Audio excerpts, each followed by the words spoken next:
Hello friends, मैं सोनू आप सभी का दोस्त। तो आज की इस वीडियो में मैंने आईटीआई के स्टूडेंट्स के लिए एम्प्लॉयबिलिटी स्किल्स के आईटी लिटरेसी चैप्टर के नए क्वेश्चन का यहाँ पे कलेक्शन किया है, जो कि भारत स्किल्स के नए क्वेश्चन बैंक से लिए गए हैं। यहाँ पे जितने भी प्रश्न मैं आपके साथ शेयर करूंगा उन सभी को डीजीटी ने 2022 में प्रोवाइड किया था, जिनके बारे में काफी सारे स्टूडेंट्स को अभी भी मालूम नहीं है। और अब की बार जो आपके एग्जाम होंगे उसमें जितने भी प्रश्न होंगे वो सारे के सारे प्रश्न आपको यहीं से देखने को मिलेंगे। इन सभी प्रश्नों को हम इस वीडियो में कवर नहीं कर सकते हैं, इसलिए इस वीडियो के अंदर हम जो है सिर्फ 10 प्रश्नों को करेंगे और बाकी के जो आपके 200 प्लस क्वेश्चन है उनकी मैं आपको पीडीएफ प्रोवाइड कर दूंगा, जिसका लिंक आपको वीडियो के डिस्क्रिप्शन में मिल जाएगा। तो चलिए स्टार्ट करते हैं इस वीडियो को बिना ज्यादा समय लिए। तो यहाँ पे सबसे पहला प्रश्न दिया गया है, निम्नलिखित में से कौन सी एक्सेल में फाइल को प्रिंट करने के लिए शॉर्टकट की है। तो एमएस एक्सेल के अंदर प्रिंट करने की शॉर्टकट की कौन सी है, वो होती है Ctrl+P, जो कि ऑप्शन सी यहाँ पे आपका सही है। कॉपी करने के लिए हम जो है Ctrl+C शॉर्टकट की का यूज करते हैं और पेस्ट करने के लिए हम जो है Ctrl+V शॉर्टकट की का इस्तेमाल करते हैं। और Y जो शॉर्टकट की होती है वो इस्तेमाल होती है रीडू एक्शन के लिए, यानी कि रिपीट द लास्ट एक्शन।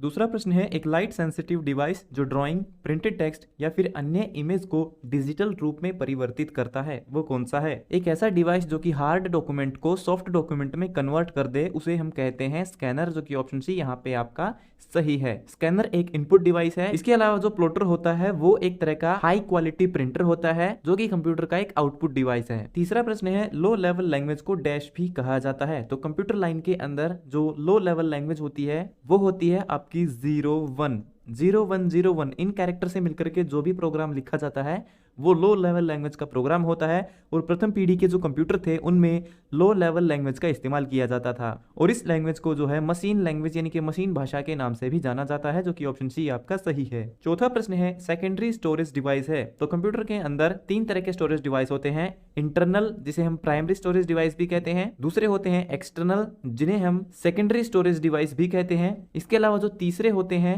वो होते हैं टेरिटरी यानी कि तृतीय स्टोरेज डिवाइस। तो यहाँ पे जो आपकी रैम और रोम होती है वो आपकी प्राइमरी मेमोरी होती है, यानी कि प्राथमिक मेमोरी होती है, पहली मेमोरी होती है। इसके अलावा जो आपकी हार्ड डिस्क होती है वो आपकी सेकेंडरी मेमोरी होती है, यानी कि द्वितीय मेमोरी होती है। तो इस प्रश्न का सही उत्तर होगा ऑप्शन बी। और जो आपकी यूएसबी होती है, जो कि पेन ड्राइव होती है, वो आपकी होती है टेरिटरी मेमोरी, यानी कि तीसरे नंबर पर आने वाली जो मेमोरी होती है, थर्ड मेमोरी टेरिटरी मेमोरी कहलाती है, जो कि यूएसबी है। तो इस प्रश्न का जो सही उत्तर है वो है ऑप्शन बी। हार्ड डिस्क जो है वो एक तरह की सेकेंडरी स्टोरेज डिवाइस है। पांचवा प्रश्न है, होम स्क्रीन कहा जाता है। जब भी हम कंप्यूटर को ऑन करते हैं तो सबसे पहले हमें जो स्क्रीन दिखाई देती है उसे होम स्क्रीन कहते हैं और उस होम स्क्रीन को डेस्कटॉप के नाम से भी जाना जाता है, जो कि ऑप्शन बी यहाँ पे आपका सही है। छठा प्रश्न है, कंप्यूटर को चालू करना कहलाता है। तो जब हम कंप्यूटर को स्टार्ट करते हैं तो उस प्रोसेस को क्या कहते हैं, उसे कहते हैं बूटिंग, जो कि ऑप्शन ए आपका सही है। और बूटिंग दो तरह की होती है, एक होती है आपकी कोल्ड बूटिंग और दूसरी होती है आपकी वार्म बूटिंग। जब हम कंप्यूटर को नॉर्मली हर रोज जो है ऑन करते हैं उसे वार्म बूटिंग कहते हैं, और जब कंप्यूटर के अंदर विंडो की जाती है जिसमें कंप्यूटर को स्टार्ट होने में काफी ज्यादा टाइम लगता है उसे कोल्ड बूटिंग कहते हैं। सातवां प्रश्न है, डैश का उपयोग मीटिंग और प्रेजेंटेशन में किया जाता है। तो मीटिंग या फिर प्रेजेंटेशन के दौरान जो है प्रोजेक्टर का इस्तेमाल किया जाता है, जो कि ऑप्शन डी यहाँ पे आपका सही है। आठवां प्रश्न है, निम्न में से किस इनपुट डिवाइस का उपयोग कंप्यूटर में गेम खेलने के लिए किया जाता है। तो गेम खेलने के लिए जॉयस्टिक का इस्तेमाल होता है, जो कि कंप्यूटर का एक इनपुट डिवाइस है। तो जो ऑप्शन सी है यहाँ पे आपका सही है। नौवां प्रश्न है, इनमें से कौन सा एक इनपुट डिवाइस नहीं है। तो यहाँ पे एक जो टच पैड है ये भी इनपुट डिवाइस है। टच पैड क्या होता है, लैपटॉप के अंदर इस तरह की आपको एक पैड देखने को मिलेगी जिसपे आप फिंगर से जो है टच करते हो और अपने कंप्यूटर में जो है कर्सर को हैंडल करते हो और उसे माउस की तरह इस्तेमाल करते हो। इसके अलावा जो माउस है वो भी एक इनपुट डिवाइस है। और प्रिंटर क्या है, प्रिंटर एक आउटपुट डिवाइस है। तो इस प्रश्न का जो सही उत्तर होगा वो होगा ऑप्शन सी, जो प्रिंटर है वो इनपुट डिवाइस नहीं है। 10वां प्रश्न है, फाइल को दर्शाने वाली तस्वीर कहलाती है।